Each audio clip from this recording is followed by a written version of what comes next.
السلام علیکم dear student, آج کی اس ویڈیو کے اندر ہم کویسچن ریڈ آؤٹ کریں گے کلاس بی اے فارسی آپشنل حکایت نمبر 14 کی جو تشریح و ترجمہ کریں گے، اور اس کے بعد انشاءاللہ تعالی ہم اسی 14 جو حکایت ہے فارسی کا ایک ایک لفظ پڑھیں گے، اس کی با محاورہ ترجمہ کریں گے۔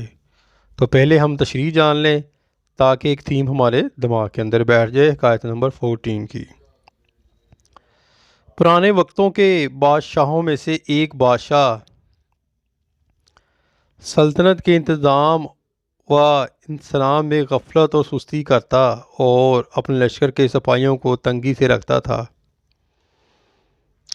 بادشاہوں کی اس روش کا نتیجہ یہ نکلا کہ جب ایک طاقتور دشمن نے حملہ کیا تو بادشاہ کے لشکر کے سارے سپاہی دشمن سے لڑنے کے بجائے پیٹھ دکھا کر بھاگ گئے۔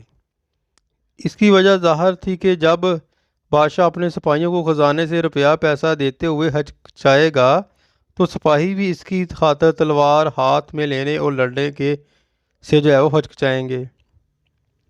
امن کے زمانے میں اگر بادشاہ اپنے سپاہیوں کو انعام و کرام سے خوش نہیں رکھے گا تو جنگ میں دل و جان سے لڑنے اور سر دھڑ کی بازی لگانے کو تیار نہیں ہوں گے۔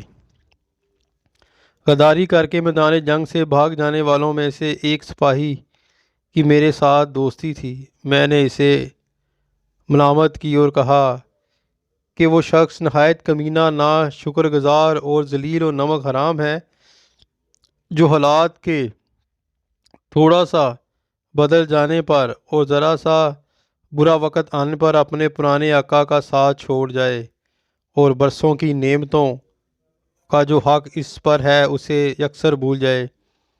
اس نے جواب دیا کہ جناب، اگر آپ اس معاملے میں مجھے مجبور و معذور سمجھیں تو بڑی مہربانی ہوگی، کیونکہ میدان جنگ سے میرا بھاگنا اپنے آقا سے بے وفائی کی وجہ سے نہیں بلکہ ایک مجبوری کی وجہ سے تھا۔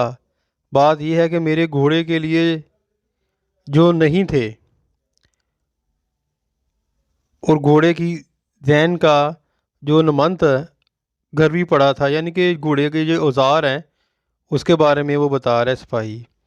بادشاہ ایسا کنجوس تھا کہ اس کی طرف سے مجھے اتنی رقم نہیں ملتی تھی کہ میں وہ اپنے گھوڑے کے لیے چارہ دانہ کا خاطر خواہ انتظام کر سکوں، اور خود مجھے اتنی کم تنخواہ دی جاتی تھی کہ اس میں میرا گزارا نہیں ہوتا تھا، اور مجھے قرض لے کر گزر بسر کرنا پڑتی تھی۔